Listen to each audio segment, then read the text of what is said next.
Alright, so here's the headlight I'm planning on going with. Just wanted to see how it kind of looked on the bike. It's kind of hard to tell where the bike is sitting right now because it's got a workbench right behind it.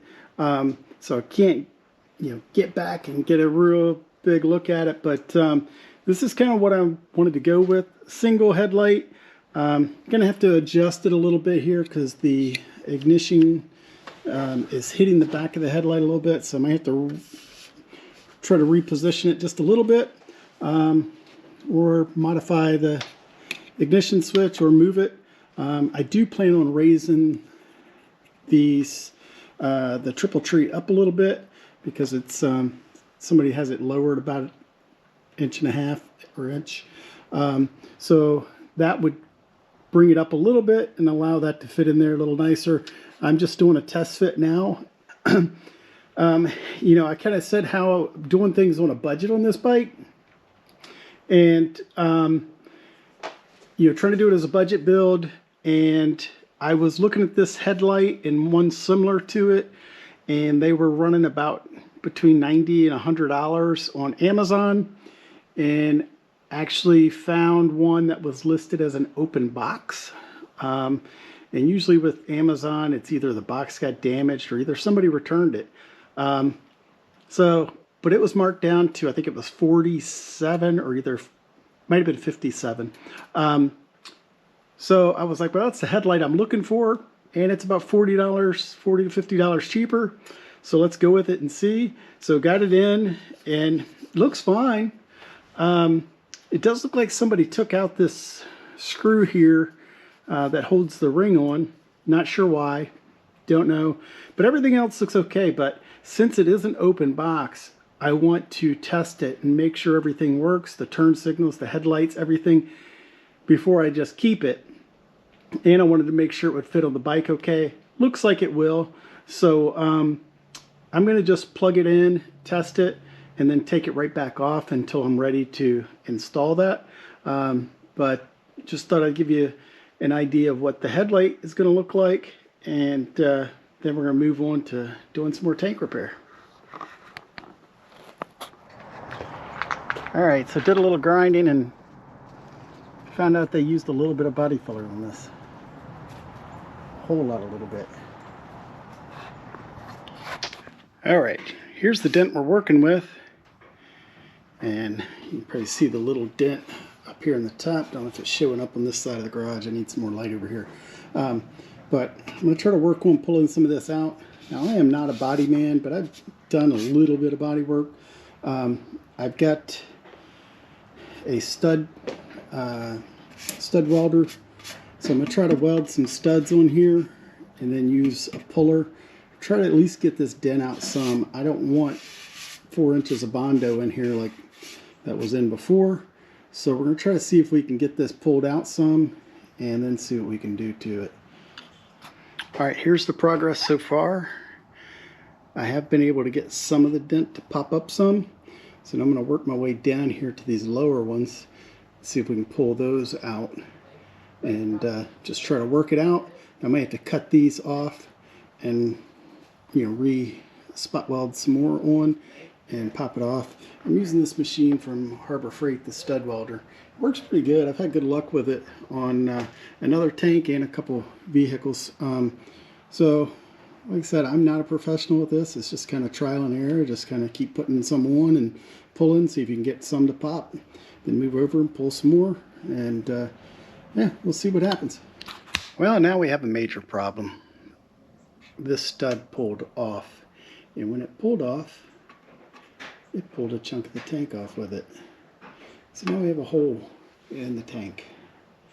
Not good. So we're going to have to figure out something on this. I don't want to weld on this tank. Gas, sparks don't really go too well together. So we're going to have to figure something else out on this. Might have to take the fuel pump and everything out and really flush the tank out well, fill it with water. Something I don't know yet. So we're going to figure something out on this. I don't want to do anything else on this and cause any sparks. So we're just going to kind of stop here for now and figure something else out. Which really sucks because I've done all this work down here on the lower part of the tank. And, you know, it might all be for nothing. I might have to get a new tank.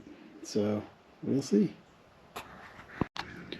Alright, I think I've got the tank fixed as far as I'm going to go on it. I soldered the hole. And, so, hopefully it'll be good to go. So, I had looked up a couple things online and people were talking about just soldering the tank if it has a hole in it. So that's what I did. That's what I do for a living, is soldering.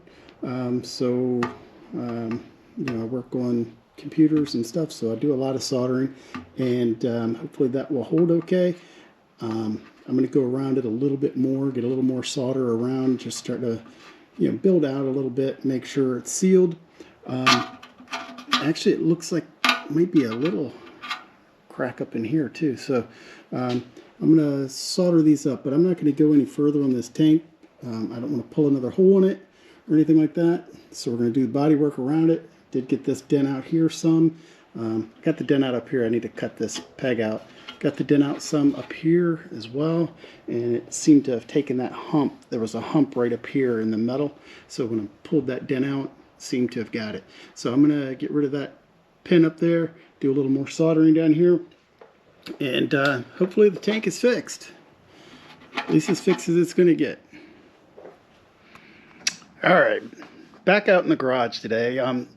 You know, a lot of these videos I shoot, it's done in a lot of different days because my work schedule and everything, but I got the tank.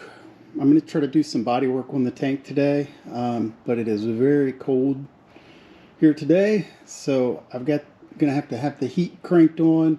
I just had to turn it off to kind of show you what I'm doing today, but got the tank pretty much where I want it, so we're going to start on the body work on that. Alright guys, so here's what I've done so far. I added some fiberglass in here to raise that up some because I didn't want to fill it all with Bondo.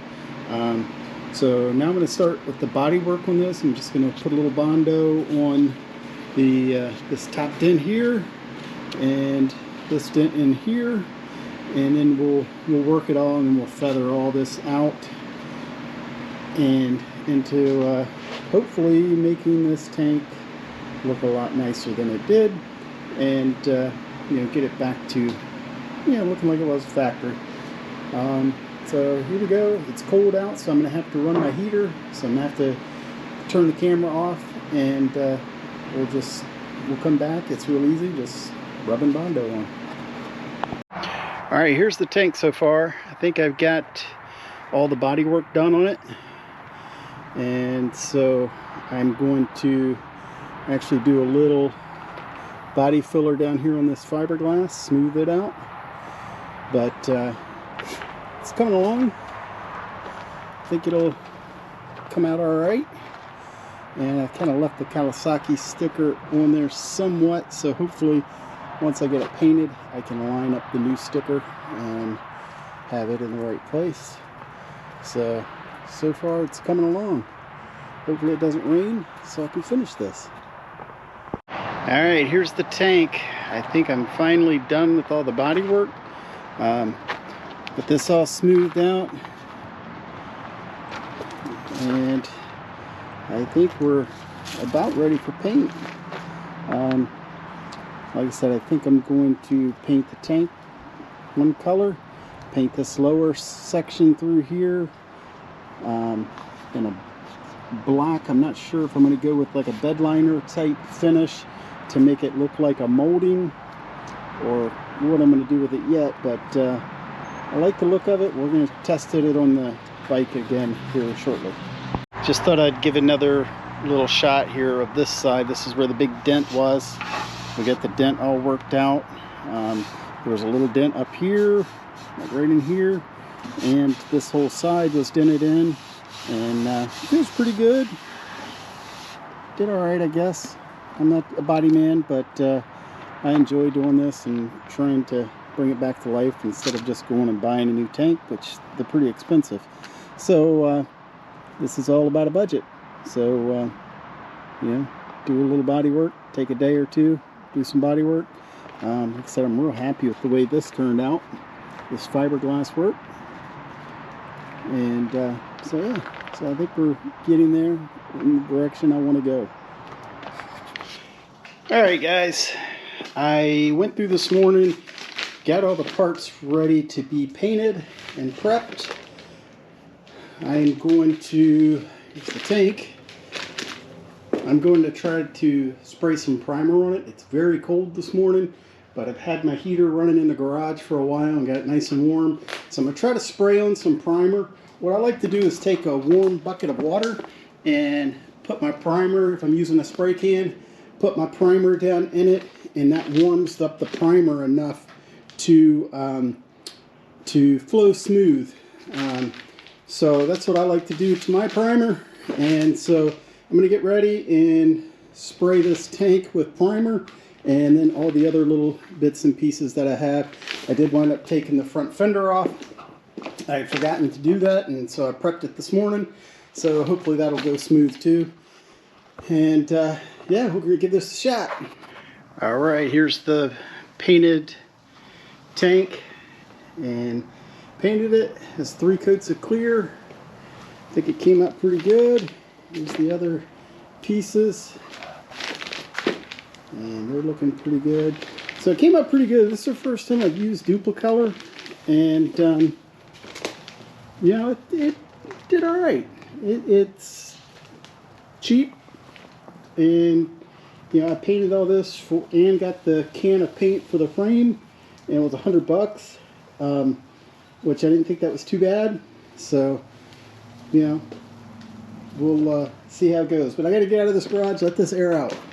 But here's the painted tank.